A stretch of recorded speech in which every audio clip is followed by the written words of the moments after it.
సరే హైదరాబాద్ మీద కానీ ఈ రాష్ట్రం మీద కానీ దేశం మీద కానీ ప్రేమ ఉన్నటువంటి ఏ వ్యక్తులైనా భారతదేశానికి పేరు ప్రఖ్యాతులు తీసుకొచ్చినటువంటి ఒక గొప్ప క్రికెట్ క్రీడాకారుడు మహమ్మద్ అజరుద్దీన్. హైదరాబాద్ బిడ్డ, మన కీర్తి పతాకాన్ని రెపరెపలాడించినటువంటి వ్యక్తి. దేశమంతా కూడా అజరుద్దీన్ అంటే ఈ దేశ ఔన్నత్యాన్ని, దేశ ప్రతిష్టని ప్రపంచ పటం పైన నిలబెట్టినటువంటి గొప్ప క్రీడాకారుడని పొగుడుతూ ఉంటారు.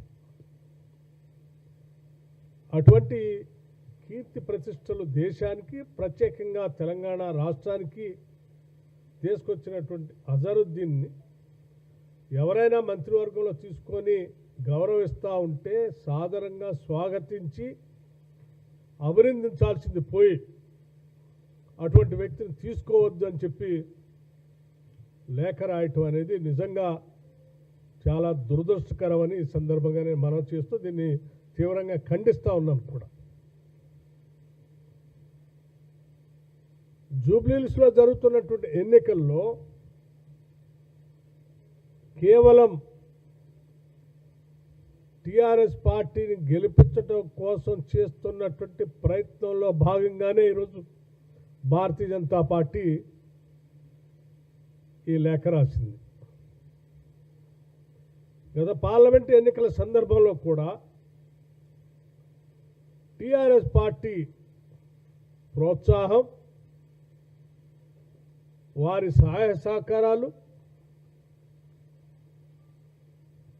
బీజేపీని ఎట్టి పరిస్థితుల్లో గెలిపించాలనేటువంటి తాపత్రయంతోనే వారు వాళ్ళ ఓట్లన్నింటినీ తగ్గించుకొని బీజేపీకి వేస్తేనే 8 సీట్లు వచ్చాయి బీజేపీ.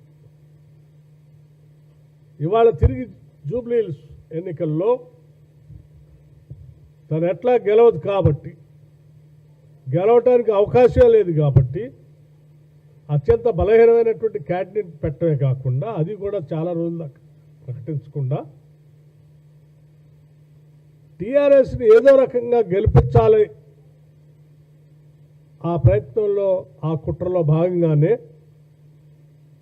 ఈరోజు అజరుద్దీన్కి మంత్రివర్గంలో స్థానం కల్పించొద్దు, అలా కల్పిస్తే ముస్లిం మైనారిటీలుకి మేలు చేసినట్టు అవుతుంది, ఆ కార్యక్రమం జరగొద్దు అనేటువంటి ఒక కుట్ర ఇండైరెక్ట్గా కనిపిస్తూ ఉంది. నేను చాలా స్పష్టంగా అడుగుతా ఉన్నాను, ఒక విఖ్యాత క్రీడాకారుడికి మంత్రివర్గంలో అవకాశం కల్పించటం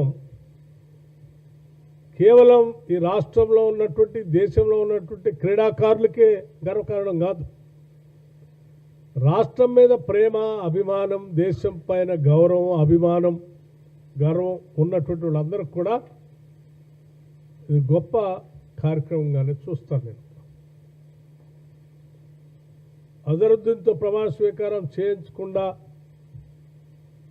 భారతీయ జనతా పార్టీ ఈ రాష్ట్ర గవర్నర్ గారి పైన కూడా ఒత్తిడి తెస్తున్నట్టుగా తెలుస్తుంది.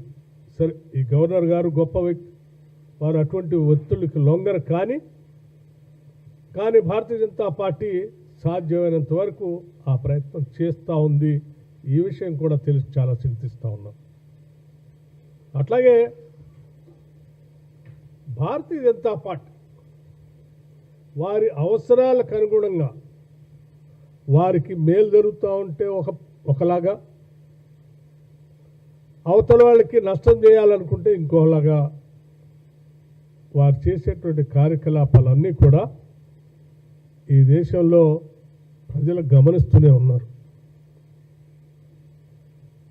ఏదో బై ఎలక్షన్ జరుగుతుంది కాబట్టి అజరుద్దీన్ గారికి మంత్రివర్గంలో తీసుకుంటే ఆ ప్రాంతంలో ఉన్న మైనార్టీలంతా ఒక రకమైన నిర్ణయం తీసుకుంటారు, దానివల్ల మాకేదో నష్టం జరుగుతుంది, ఇంకోళ్ళకి ఏదో జరుగుతుంది, ఇంకో పార్టీకి ఏదో మేలు జరుగుతుంది అనేటువంటి ఆలోచన చేసి కుట్ర చేసి చేస్తూ ఉన్నారు.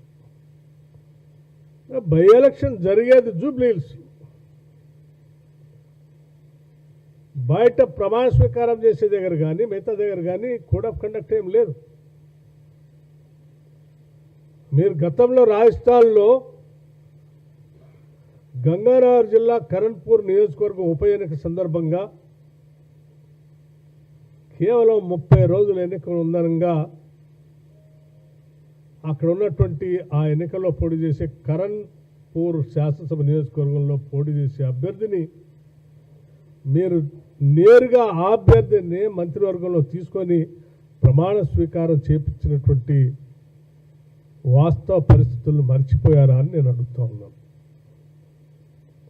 ఈరోజు మీరైతేనేమో నేరుగా అసలు అక్కడ పోటీ చేస్తున్న ఆ బై ఎలక్షన్లో పోటీ చేస్తున్న ఆ శాసనసభ నియోజకవర్గంలో అభ్యర్థిని తీసుకోవచ్చు.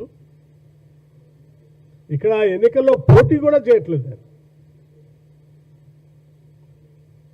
ఆల్రెడీ ఆయన శాసనమండలి సభ్యుడు కూడా. అటువంటి వ్యక్తిని తీసుకోవద్దని మీరు చేసేటువంటి ఆలోచన కేవలం బీఆర్ఎస్ పార్టీకి మేలు చేయటం కోసం చేస్తున్నటువంటి కుట్రగానే నేను చాలా స్పష్టంగా చెప్పదలుచుకున్నాను. దీని ద్వారా మరొక్కసారి సరే గతంలో ఎట్లాగూ ఆ పార్టీకి సంబంధించినటువంటి కల్వకుంట్ల కవిత గారు చాలా స్పష్టంగా చెప్పారు. బీఆర్ఎస్ పార్టీ బీజేపీతో కలిసిపోయింది, మెర్జ్ చేయటం కోసం కూడా ప్రయత్నాలు చేశారు, అందుకే వాటన్నిటిని కూడా నేను బయట పెడుతున్నానని కూడా వారు చెప్పారు.